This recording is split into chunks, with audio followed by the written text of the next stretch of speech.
प्रथमतः रताळे धुवून उकडून घ्यावीत. त्यानंतर उकडल्यानंतर साले काढून अशी स्मॅश करून घ्यावीत. तोपर्यंत भांड्यात गरम करत तूप ठेवावे. तूप गरम झाल्यावरती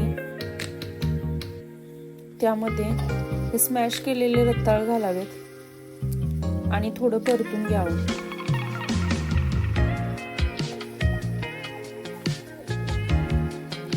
सतत परतत राहावं, नाही तर ते खाली लागण्याचे चान्सेस असतात.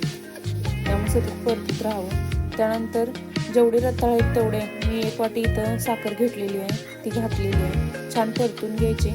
त्यात ड्रायफ्रुट्स तुम्हाला जेवढे हवेत तेवढे घालू शकता तुम्ही.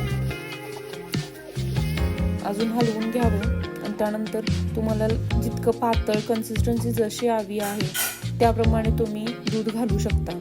त्यानंतर आपण जायफळ, वेलदोडे आणि बडीशेपची पूड करून घेतलेली आहे साखरेची, ती घातली आणि नंतर गरम गरम उकळी आल्यावरती सर्व केलं.